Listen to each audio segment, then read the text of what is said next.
الحمد لله رب العالمين والصلاة والسلام على رسوله الكريم. اللهم انفعنا بما علمتنا وعلمنا ما ينفعنا وزدنا علما. سبحانك لا علم لنا إلا ما علمتنا إنك أنت العليم الحكيم. رب اشرح لي صدري ويسر لي أمري واحلل عقدة من لساني يفقه قولي. أما بعد، سیدنا عمر بن خطاب رضی اللہ عنہ سے یہ حدیث مروی ہے.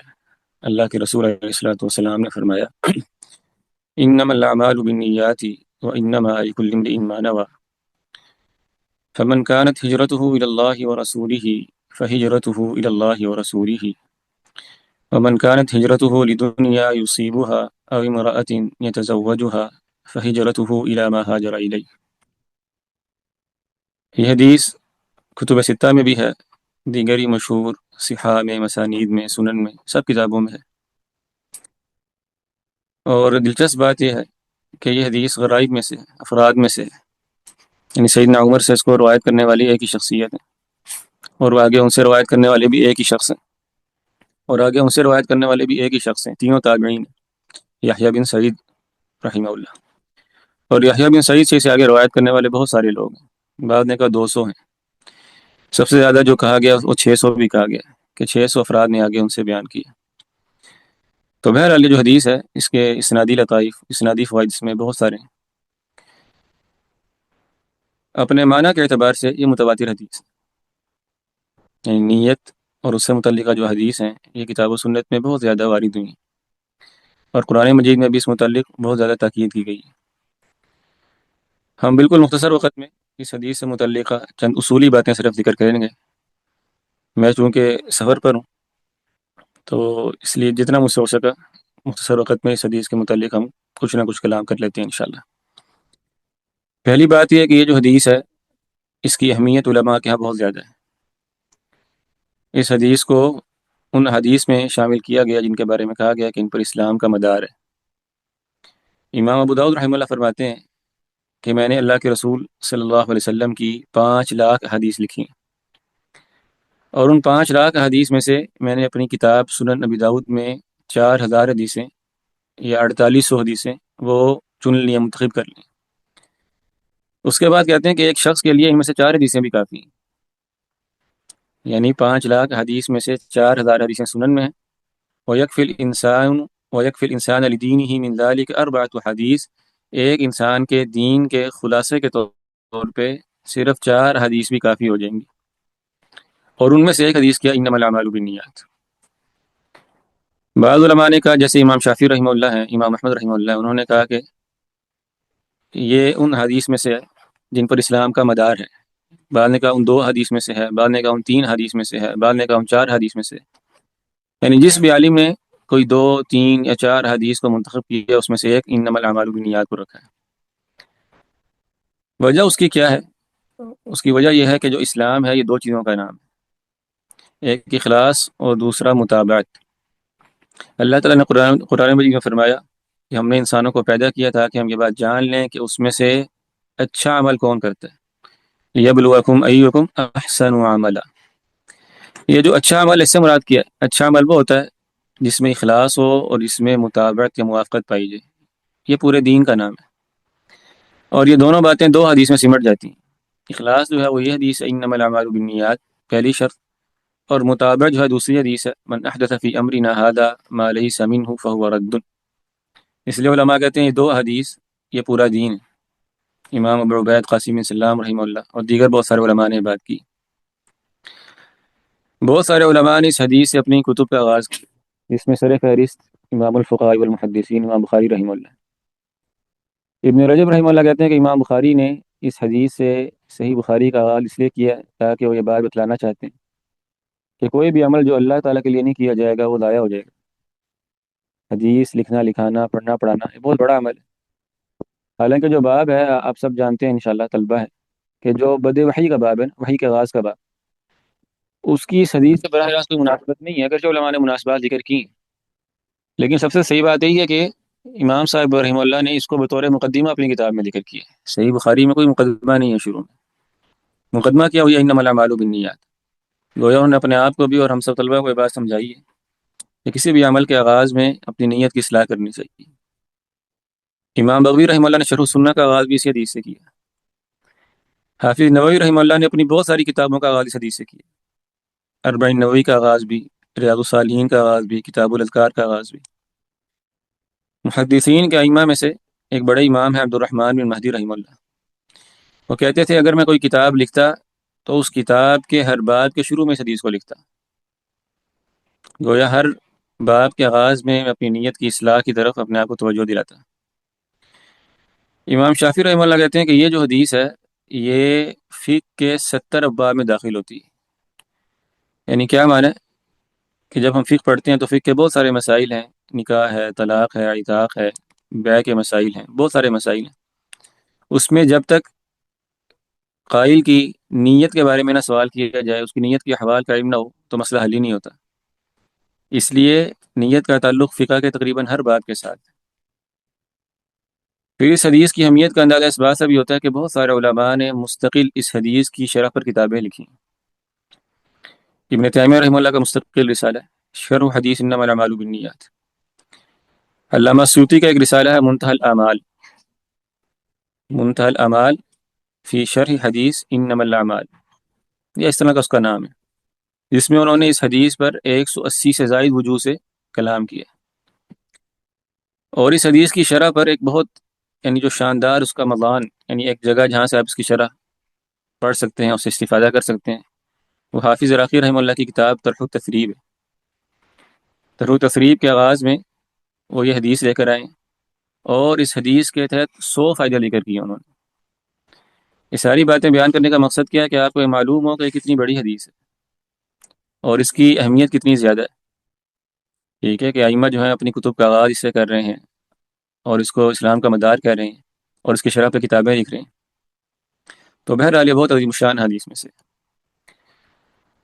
اس حدیث میں مکمل حدیث میں نے آپ کے سامنے پڑھ دی، لیکن اس حدیث کا جو پہلا جملہ ہے انما الاعمال بالنیات، اسی سے متعلق ہم بات کرتے ہیں انشاءاللہ۔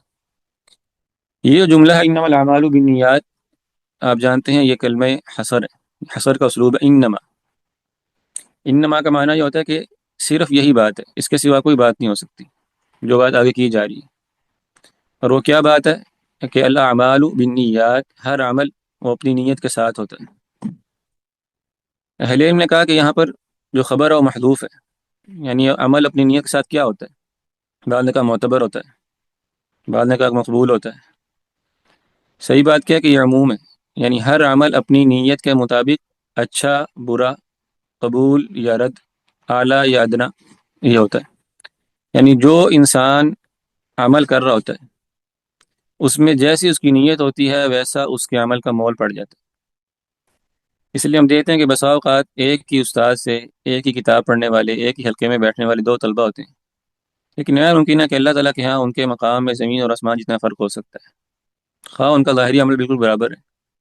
وجہ کیا ہے؟ انما الاعمال بالنیات، کہ وہ جو داخلی عمل ہے، دل کا عمل ہے، اس میں تفاوت ہے بہت زیادہ۔ دوسری بات یہ ہے کہ جو نیت ہے اس کے 2 اطلاقات ہیں، اس کے 2 معنی۔ ایک نیت کا معنی ہے جو فقہا کے یہاں ہوتا ہے۔ فقہا کی نیت کیا ہوتی ہے؟ ہم کہتے ہیں ہر عمل سے پہلے نیت کرنا لازمی ہے، آپ نیت نہیں کریں گے تو وضو نہیں ہوگا آپ کا۔ ٹھیک ہے، آپ جو ہے وہ بیت الخلاء سے باہر نکلے اور آپ نے بے دھیانی میں جو ہے نا پورا وضو کر لیا، کیا وضو ہو جائے گا؟ نہیں ہوگا، کیونکہ آپ کا ارادہ نہیں تھا، نیت نہیں تھی۔ اسے کہتے ہیں یہ فقہی نیت ہے۔ جو فقہی نیت ہوتی ہے اس کی 2 قسمیں ہوتی ہیں۔ پہلی قسم ہوتی ہے کہ انسان اس نیت کے ذریعے عبادت کو عبادت سے الگ کرتا ہے۔ جو فقہی نیت ہوتی ہے انسان اس کے ذریعے عبادت اور عبادت میں فرق کرتا ہے۔ کیا معنی ہے اس بات کا؟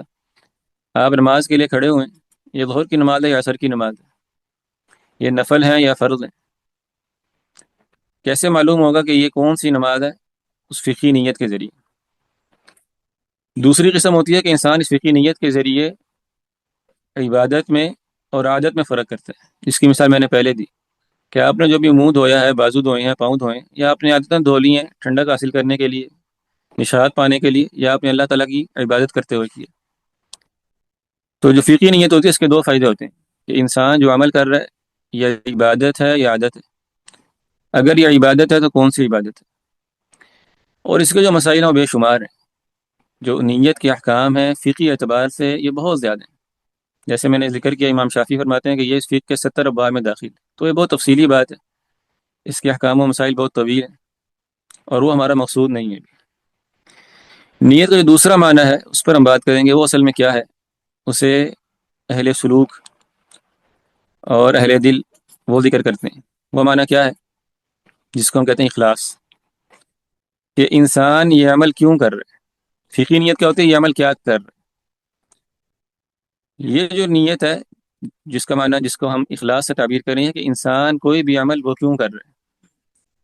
یا شیخ الاسلام ابن تیمیہ رحمہ اللہ کے الفاظ میں وہ فرماتے ہیں کہ نیت کیا ہوتی ہے کہ انسان عمل دو طرح کے اعمال میں فرق کرتا ہے یا دو طرح کے معمول لہو میں فرق کرتا ہے. اس کو سمجھیں، اس بات کو، بڑی اچھی بات ہے.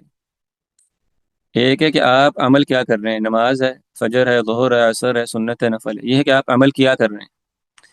دوسری بات ہے کہ آپ معمول لہو کس کے لیے عمل کر رہے ہیں. اللہ کے لیے کر رہے ہیں، دکھاوے کے لیے کر رہے ہیں، شہرت کے لیے کر رہے ہیں، ڈگری کے لیے کر رہے ہیں.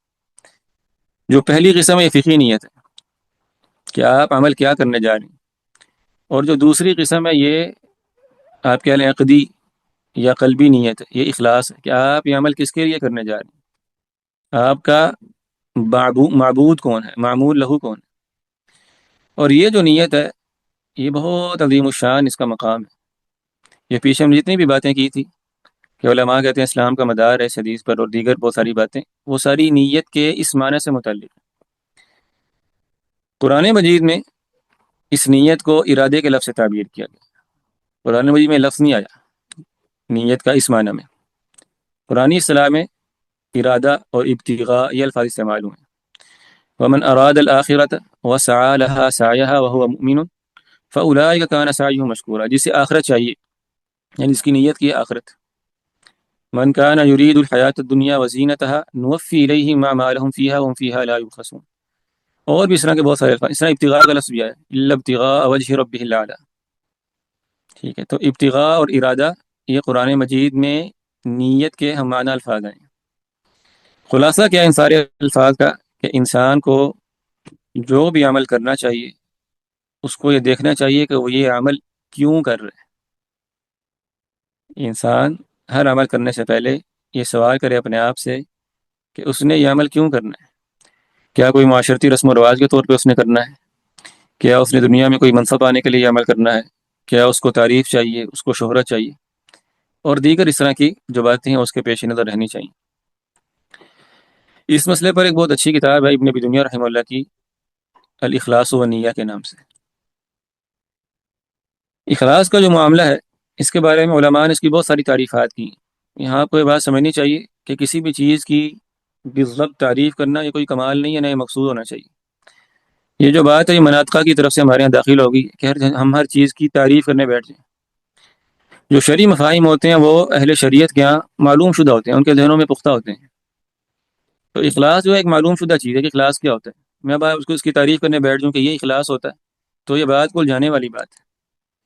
ٹھیک ہے، میں آپ میں سے کسی سے یہ بات کہوں کہ آپ کا فلاں عمل اللہ کے لیے خالص ہونا چاہیے، تو اتنی بات کہہ دینا سمجھدار انسان کے سمجھنے کے لیے انشاءاللہ کافی. اگرچہ اس کی اگر آپ تعریفات دیکھیں گے تو علماء کے یہاں آپ کو بہت لمبی چوڑی تعریفات آپ کو اس کی مل جائیں گی. بعض مفید بھی ہوں گی، ایسے نہیں کہ فائدے سے خالی ہوں گی. لیکن بہر المختصر بات کیا ہے کہ وہ چیز ہے جو طلبہ علم بلکہ عوام الناس بھی اس بات کو جانتے ہیں کہ اخلاص کیا ہوتا ہے. اخلاص کے بارے میں بے شمار حدیث ہیں.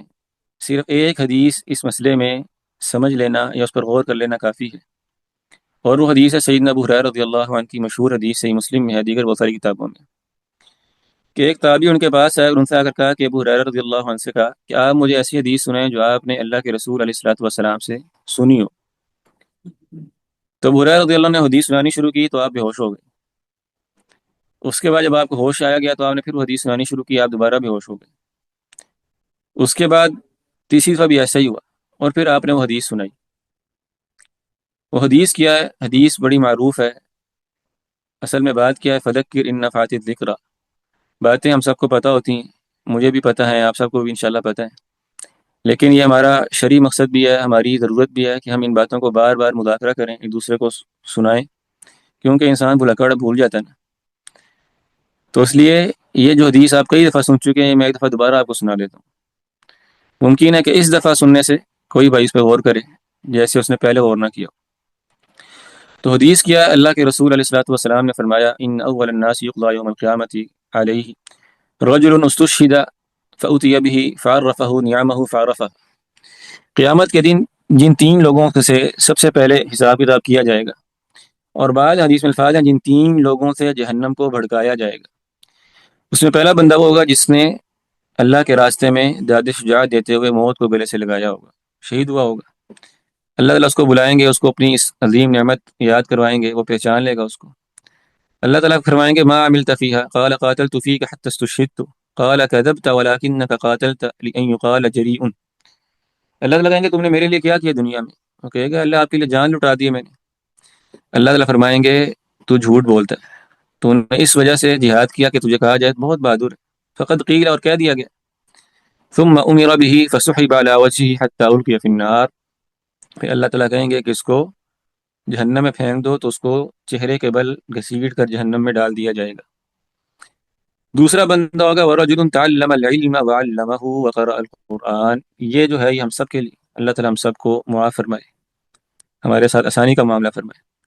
وہ بندہ جس نے علم حاصل کیا ہوگا، جس نے بہت سارے درس دروس سنے ہوں گے، درس دیے ہوں گے، وعظ کیا ہوگا، دعوت کی ہوگی، بڑا اچھا اسپیکر ہوگا، بڑا اچھا استاد ہوگا، مصنف ہوگا، بہت ساری باتیں اس میں آ سکتی ہیں۔ اس کو بلایا جائے گا، اللہ تعالیٰ فرمائیں گے ما عملت فیہا، تو نے کیا کیا میرے لیے؟ یہ جو نعمت تھی علم کی میں نے تجھے عطا کی، اس کا تو نے کیا حق ادا کیا؟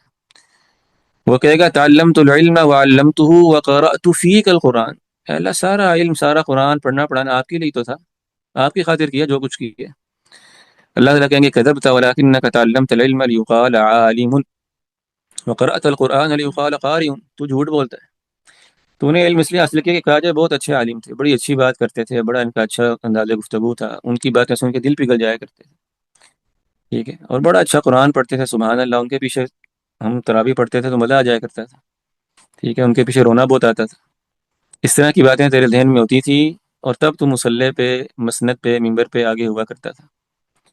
ابن جوزی رحمہ اللہ، آپ سب جانتے ہیں، ان کے نام سے واقف ہیں، انہیں واعظ الآفاق کہتے ہیں، بہت بڑے واعظ تھے، ایسا واعظ اسلامی دنیا میں یعنی خال خال ہی آئے کہ لاکھوں لوگ ان کی مجلس واعظ میں اکٹھے ہو جایا کرتے تھے، جبکہ ابھی اسپیکر کا دور نہیں تھا۔ ابن جوزی رحمہ اللہ اپنے بارے میں کہتے ہیں کہ میں جہاں مجلس میں تھا تو میرے ذہن میں یہ خیال آ گیا کہ کہیں قیامت کے دن ایسا نہ ہو کہ جن لوگوں کو میں واعظ کرتا ہوں میرے واعظ سے ہدایت پاتے ہیں، یہ نجات پا جائیں، اور میں ہلاک ہو جاؤں۔ کیوں؟ کیونکہ میری نیت کیا ہوتی ہے، بسا اوقات بندے زیادہ ہو گئے، میں ان کے لیے اپنے کلام کو اچھا بناتا ہوں۔ تو کہتے ہیں میرے ذہن میں جب یہ خیال آیا تو میں نے اپنے دل میں ہی اللہ تعالیٰ سے بات کی، اور میں نے کہا اللہ تعالیٰ اگر قیامت کے دن تو مجھے عذاب دینے کا ارادہ فرما لے تو اتنا کرم ضرور کرنا کہ میرے عذاب کو ان لوگوں سے مخفی رکھنا جو میری وجہ سے ہدایت پر آئیں۔ کیونکہ اللہ تعالیٰ اس میں آپ کے کرم کا واسطہ ہے کہ لوگ کہیں گے کہ یہ رب اس بندے کو عذاب دیتا ہے جس کی وجہ سے ہم ہدایت پہ آئیں، تو اللہ یہ بات جو ہے نا یہ کوئی مناسب بات معلوم نہیں ہوتی۔ تو آپ کو آپ کے کرم کا واسطہ ہے کہ میرے عذاب کے معاملے کو اپنے بندوں سے چھپا لینا۔ تو بہرحال اس بات کے بیان کرنے کا مقصد کیا کہ ایک بہت بڑا مقام ہے، ایک بہت شریف مقام ہے کہ انسان بار بار اس بات پر غور کرے کہ ما عملت فیہا، علم حاصل کیا تو کیوں کیا۔ حدیث میں تھا جو بندہ علم اس لیے حاصل کرتا ہے کہ وہ جہلاء سے جھگڑے کرے، علماء سے مقابلے کرے، او لیصرف بہ وجوہ الناس الیہ، یا لوگوں کے چہرے اپنی طرف پھیرے۔ کتنی بڑی بات ہے، انسان بسا اوقات علم کی ادنا سی بات ہی پڑھتا ہے تو اس میں اس کی یہ نیت شامل ہوتی ہے کہ میں چار لوگوں کو بتاؤں گا، یہی تو ہوتا ہے لیصرف بہ وجوہ الناس، لوگ مجھے دیکھیں گے، میری بات سنیں گے۔ فرمایا جو بندہ ایسا کرتا ہے فلیتبوأ مقعدہ من النار۔ دیگر بھی الفاظ ہیں حدیث میں کہ ایسا بندہ اپنے علم سے اپنا ٹھکانہ جہنم میں بنا لیتا ہے۔ ایک حدیث میں آتا ہے جو بندہ علم اس لیے حاصل کرتا ہے تو وہ جنت کی خوشبو بھی نہیں پائے گا، حالانکہ اس کی خوشبو اتنی اور اتنی مسافت سے محسوس ہو جاتی ہے۔ تو بہرحال ایسے بندے کو بھی لایا جائے گا اور کہا جائے گا اس کو بھی جہنم میں پھینک دو۔ اور تیسرا بندہ وہ ہوگا ورجل وسع اللہ علیہ وعطاہ من اصناف المال فأوتی به فعرفہ نعمہ فعرفہا۔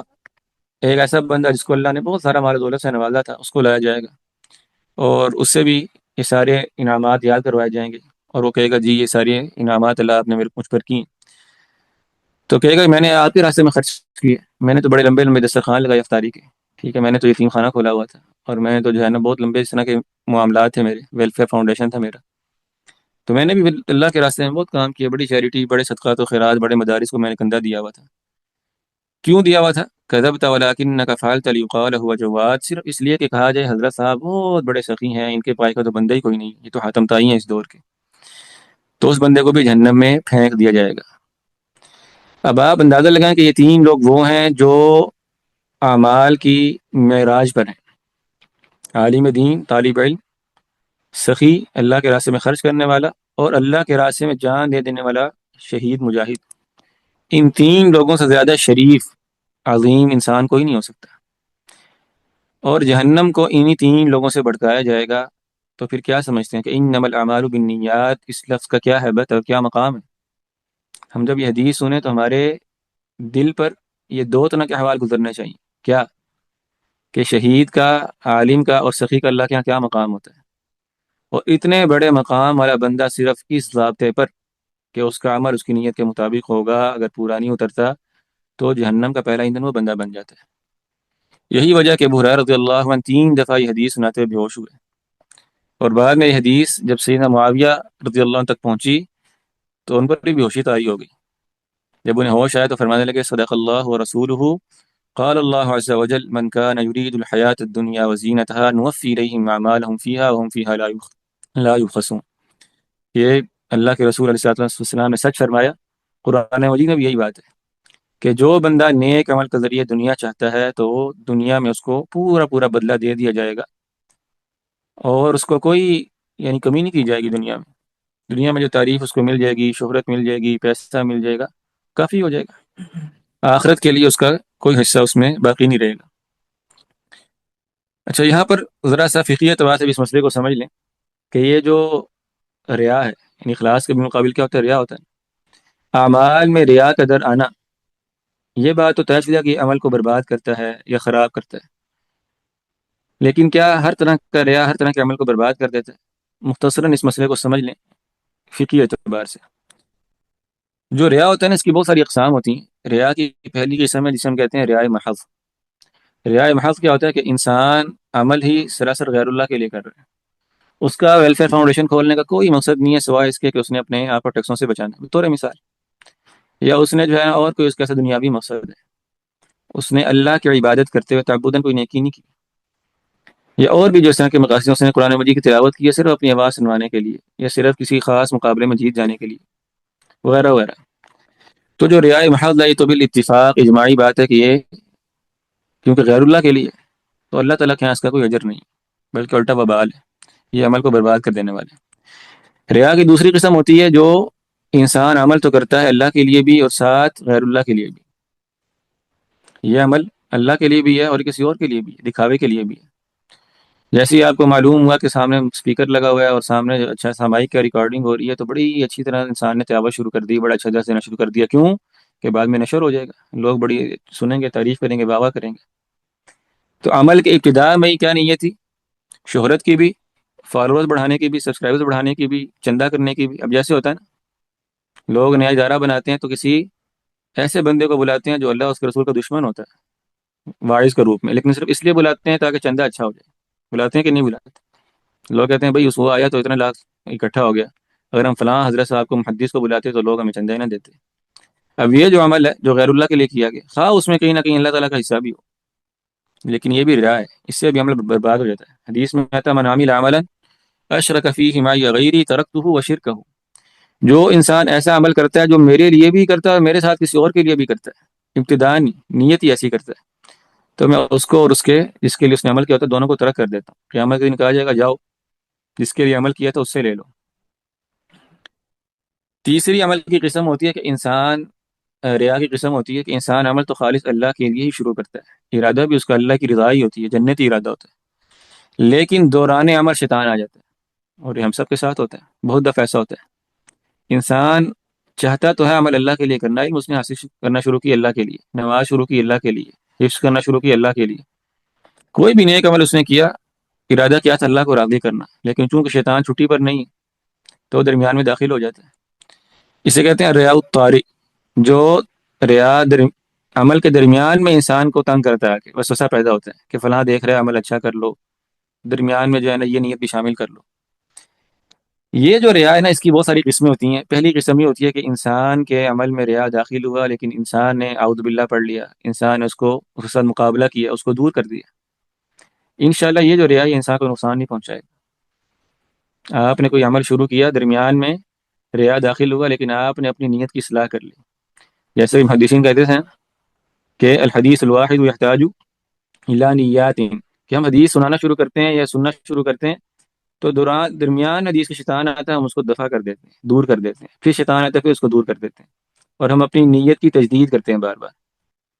تو زندگی جو ہے نا یہ جہاد کا نام ہے۔ ایسا نہیں ہو سکتا کہ شیطان جو ہے آپ کے پیچھا چھوڑ دے۔ اگر آپ اپنی نیت کے ساتھ مسلسل مجاہدے کی کیفیت میں ہیں تو انشاءاللہ یہ ریا نقصان دہ نہیں۔ ٹھیک ہے، صبح ہوتی ہے تو نیت اور ہے، شام ہوتی ہے نیت اور ہے، لیکن آپ نے پھر اصلاح کر لی۔ تو جب تک انسان اپنی نیت کی اصلاح کرتا رہتا ہے، اپنے وساوس کو دور کرتا رہتا ہے، تو یہ ریا نقصان دینے والا انشاءاللہ نہیں۔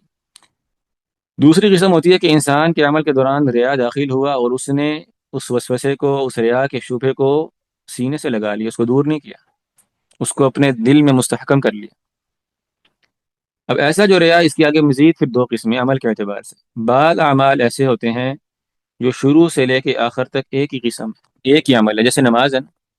اب اگر آپ نے ظہر کی نماز شروع کی ہے اور دو رکعتیں آپ کی ہو گئیں، اور اگلی دو رکعتیں آپ نے کسی کو دکھانے کے لیے شروع کر دیں، اب ایسا نہیں ہے کہ ہم کہیں کہ پہلی دو رکعتیں آپ کی قبول ہو گئی، اگلی دو رکعتیں ضائع ہوگی، نہیں، کیونکہ ظہر کی نماز شروع سے لے کے آخر تک وہ ایک ہی عمل ہے۔ ٹھیک، تو ایسے اعمال جو اول تاخر ایک ہی جز، ایک ہی رکن ہوتا ہے، اس میں تجزی نہیں ہوتی، تو وہ عمل سارا برباد ہو جاتا ہے، ضائع ہو جاتا ہے۔ بطور مثال ہم کہیں کہ ایک شخص نے نماز شروع کی اور نماز کے بالکل آخری لمحات میں تشہد میں اس کو یہ خیال آیا کہ میں فلاں شخص کو دکھانے کے لیے نماز پڑھتا ہوں، اور اس نے اس وسوسے کو دور نہیں کیا اور اسی کو دکھانے کے لیے نماز لمبی کر دی، تشہد لمبا کر دی، یہ اس کی نماز ساری ضائع ہو جائے گی، کیونکہ تکبیر تحریمہ سے لے کے سلام تک نماز یہ ایک ہی چیز ہے، اس میں تقسیم نہیں، تجزیہ نہیں۔ لیکن عمل کی دوسری قسم ایسی ہوتی ہے کہ جو جتنا عمل ہو چکا ہے وہ مقبول ہے، اس کا دار و مدار آخری عمل پہ نہیں، جیسے تلاوت ہے بطور مثال، یا ذکر ہے۔ ایک بندے نے تسبیح شروع کی، 100 دفعہ ذکر کرنا تھا، اس نے 50 دفعہ ذکر کیا، اس کے بعد اس نے دیکھا کوئی بندہ اس کو دیکھ رہا ہے تو اس نے تسبیح اچھی طرح گھمانی شروع کر دی۔ ٹھیک ہے، ہاتھ اب سامنے نکال کے رکھ دیا اس پہ تسبیح کرنے کے لیے، یا اس نے اپنی آواز بلند کر لی۔ اب جو 50 دفعہ اس نے ذکر کر لیا، 50 دفعہ اس کا ذکر ہو گیا، اس کے بعد جب وہ ذکر دکھانے کے لیے شروع کرے گا، یہاں سے اس کا عمل برباد ہو جائے گا۔ تو بہرحال یعنی یہ فقہی مسئلے کے اعتبار سے تو مسئلہ یہ ہے، لیکن تربیتی نوعیت کیا کہ انسان کو محتاط رہنا چاہیے۔ یہ مت سمجھے کہ جو پہلا عمل ہو گیا بس ٹھیک ہے، وہ آگے میں لوگ کسی کو دکھانے کے لیے بھی کر لوں تو یہ بات درست نہیں ہے۔ ریا کی چوتھی قسم ہے کہ انسان اپنے عمل سے فارغ ہو گیا، اب اس کے بعد اس کو شیطان نے وسوسہ ڈالا آگے۔ انسان نے نماز پڑھ لی مکمل، سلام پھیر لیا، اب سلام پھیرنے کے بعد مقتدی آئے، انہوں نے کہا حضرت صاحب آج بہت مزہ آیا۔ اب جب ان کو مزہ آیا تو اب اس کو بھی مزہ آنا شروع ہو گیا، اب اس نے سوچنا شروع کیا اچھا اتنا اچھا پڑھتا ہوں میں۔ اب یہ کیا کہ عمل سے فرصت کے بعد ریا داخل ہوا ہے اس کے اوپر۔ اس کی دو قسمیں ہوتی ہیں۔ پہلی قسم یہ ہوتی ہے کہ جب اس کی تعریف کی گئی، ثنا کی گئی، اس کی بات نشر ہو گئی، عام ہو گئی، تو اس بات پر اس نے اپنی نیت بھی یہ بنا لی کہ ہاں عمل تو ہونا ہی اسی لیے چاہیے، عمل اسی لیے کرنا چاہیے کہ اس کا تو مزہ آتا ہے، لوگ اس میں تعریف کرتے ہیں، بات پھیل جاتی ہے۔ اس کو کہتے ہیں سمع، اس کو کہتے ہیں سمع، کہ عمل کرنے کے بعد انسان یہ نیت کر لے کہ اب میری مشہوری ہونی چاہیے، میرے فالوور بڑھنے چاہیے، سبسکرائبر بڑھنے چاہیے۔ انسان جو ہے نا اپنا درس اس کو بار بار جو ہے نا وہ جا کے یوٹیوب پر کھول کر دیکھے کتنے لوگوں نے اس کو دیکھ لیا، سن لیا، کیا تبصرے ہو گئے وغیرہ وغیرہ۔ اب وہ سمعے کا طلبگار ہے کہ میرا عمل کرنے کے بعد کیا تعریف کی جا رہی ہے۔ تو سمعہ جو ہے یہ انسان کا عمل، ہم یہ تو نہیں کہتے بالکل برباد کر دے گا، لیکن خطرے میں باقی کر دے گا، اس کو، اس کے اجر کو کم کر دے گا۔ ٹھیک ہے، حدیث میں آتا ہے من سمع سمع اللہ بھی، جو لوگوں کو سنانے کے لیے عمل کرتا ہے تو لوگ سن لیتے ہیں، اللہ تعالیٰ کے یہاں اس کا اجر کم ہو جاتا ہے۔ دوسری قسم یہ ہوتی ہے کہ انسان کی چاہت کے بغیر اس کا ذکر خیر لوگوں میں عام ہو جاتا ہے، لوگ اس کی عبادت کی تعریف کرتے ہیں، اس کی آواز کی تعریف کرتے ہیں، اس کے علم کی تعریف کرتے ہیں، اور وہ اس تعریف کو سن کے پریشان ہوتا ہے، اس کو اپنے جو حقیقت ہے اللہ تعالیٰ کے سامنے، جو اس کے گناہ ہیں اس کے سامنے رہتے ہیں، تو وہ مطمئن نہیں ہوتا اس تعریف پر، بلکہ اس کو اپنے ظاہر اور باطن کا جو تفریق کا احساس ہے وہ اس کو کاٹ کھاتا ہے۔ اس کو پتہ ہوتا ہے کہ میرے پلے کوئی عمل نہیں ہے، لوگ دھوکے میں پڑے ہیں میرے سے، اگر اس کی کیفیت یہ ہے تو پھر لوگوں کی تعریفیں اس کے لیے انشاءاللہ خوشخبری کا باعث ہے. حدیث میں آتا ہے یہ عاجل بشر المؤمن، یہ مومن کے لیے جلدی مل جانے والی خوشخبری ہے. ٹھیک ہے، تو اگر انسان کے اپنے ارادے اور قصد کے بغیر اس کی تعریف لوگوں میں عام ہو جائے، لوگ اس کا اچھا ذکر کریں، تو یہ خیر ہے. اور اگر انسان کے چاہت کے ساتھ اور انسان کے اپنے ارادے کے ساتھ بلکہ اس کی کوشش کے ساتھ اس کی تعریف لوگوں میں عام ہو، تو پھر یہ سمع ہے اور یہ انسان کے عمل کو خراب کرنے والی بات ہے. بہرحال خلاصہ کلام کیا ہے انما الاعمال بالنیات کا، کہ تمام طرح کے اعمال کرتے ہوئے بطور خاص کیونکہ ہم لوگ تعلیم و تعلم سے وابستہ لوگ ہیں، تو حصول علم میں بھی انسان کی نیت یہ ہونی چاہیے کہ میں نے ہر عمل خالص اللہ کے لیے کرنا ہے. اور جب بھی انسان کسی بھی علم کی مجلس میں جائے، کسی بھی حلقے میں جائے، کسی بھی درس میں جائے، تو یہ نیت کرے کہ میں نے اپنے آپ سے جہالت کو دور کرنا ہے، میں جاہل انسان ہوں. ٹھیک ہے، امام احمد سے کہا گیا نا کہ امام صاحب یہ علم میں نیت کیسے ہوتی ہے، تو انہوں نے کہا اپنے آپ سے جہالت دور کرنی ہے. تو اس نیت کے ساتھ جب انسان علم کی مجالس میں جائے گا تو انشاءاللہ وہ اللہ سے امید ہے کہ مخلصین میں شمار ہوگا. اور پھر جیسے ہم نے شروع میں ذکر کیا کہ یہ مسلسل مجاہدے کا نام ہے. ایسا نہیں ہے کہ آپ شروع میں نیت اچھی کر کے علم حاصل کرنا شروع کر دیں تو اس کے بعد مزے ہو جائیں گے، ایسا نہیں ہے. شیطان جو ہے وہ ہر دن ہر وقت آپ کے پاس آتا رہے گا آپ کو گمراہ کرنے کے لیے. تو اس کے ساتھ آپ حالت جہاد میں رہیں، اس کے ساتھ آپ مقابلہ کرتے رہیں. کب تک؟ وَاعْبُدْ رَبَّكَ حَتَّىٰ يَأْتِيَكَ الْيَقِينُ، اپنی موت تک. تو اللہ تعالیٰ سے دعا ہے کہ اللہ تعالیٰ میری بھی اور آپ سب کی بھی، ہم سب کی اصلاح فرما دے، ہماری نیتوں کو اپنے لیے خالص کر دے. اور ہماری نیتوں میں جو کھوٹ واقع ہو جاتا ہے اللہ تعالیٰ ہمیں اس کے طبیعات، اس کے جو نتائج ہیں ان سے بچا لے. مطرف بن عبداللہ رحمہ اللہ تابعی تھے، وہ یہ دعا کیا کرتے تھے، کیسے اللہ تعالیٰ مجھے معاف فرما دے ان باتوں پر، ان اعمال پر جن کے بارے میں میرا ارادہ تھا کہ میں خالص تیرے لیے کروں گا، مگر اس میں وہ کچھ شامل ہوگا جسے تو ہی جانتا ہے. اتنی بڑی دعا ہے، یعنی اے اللہ مجھے ان باتوں پہ معاف کر دے کہ میں نے جب شروع کیے تھے وہ کام تو میں سمجھتا تھا میں آپ کے لیے کروں گا، لیکن اب مجھے پتہ ہے میرا حال کہ خالص وہ آپ کے لیے نہیں ہے. تو اللہ تعالیٰ ہم سب کو معاف فرمائے. ہم نے بہت سارے اعمال ایسے ہیں جو ہم اللہ سے عہد و پیمان کرتے ہیں کہ ہم اللہ کے لیے کریں گے، لیکن اللہ کے لیے نہیں کرتے. پھر ہم اس کے اندر بہت سارا کھوٹ داخل ہو جاتا ہے، ملاوٹیں داخل ہو جاتی ہیں، دنیا کی خواہشات داخل ہو جاتی ہیں. تو اللہ تعالیٰ ہمیں معاف فرمائے، ہماری نیتوں کی اصلاح کر دے. اقول قولی هذا واستغفر الله لي ولكم ولسائر المسلمین. کسی بھائی نے کوئی سوال اگر کرنا ہے تو مختصر وقت میں کر لیں.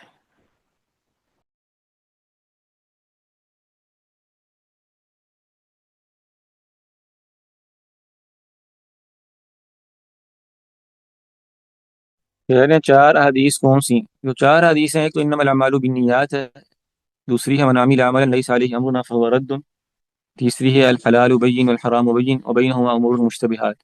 اور چوتھی حدیث کے بارے میں اہل علم کا یعنی مختلف اقوال ہیں. بعض نے کہا چوتھی حدیث فی الدنیا یحبک اللہ، اور بعد نے دیگر حدیث بھی شامل کی. جامع العلوم والحکم میں یعنی 40 کی جو شرح ابن رجب رحمہ اللہ کی، اس کی اس شرح میں جو پہلی حدیث ہے انما الاعمال بالنیات، اس کی شرح میں اگر آپ دیکھیں گے تو آپ کو انشاءاللہ سارے اقوال وہاں پر مل جائیں گے انشاءاللہ.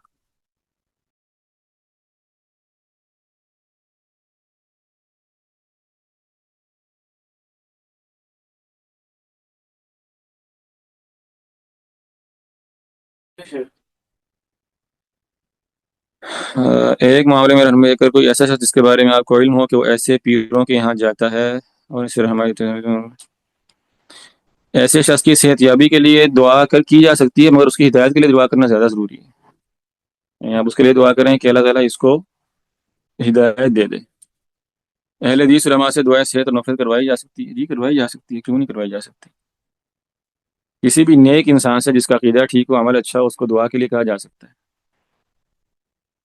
ایک عام اہل حدیث اس کا شخص سے دعائیں مغفرت کر سکتے ہیں، جی کروا سکتے ہیں. بہرحال وہ سوالات کریں جن کا تعلق ہمارے سبق کے ساتھ ہو. اگر اس شخص کی توبہ کے بغیر موت واقع ہو جائے اور حدیث علماء اس کا تعلق نہیں. اخلاص سے نیت کی کوئی دعا، ہاں جی بہت ساری دعائیں. ایک مصنون دعا ہے اللہم انی اسألک الاخلاص فی القول والعمل، اور بھی اس طرح کے الفاظ حدیث میں ہیں.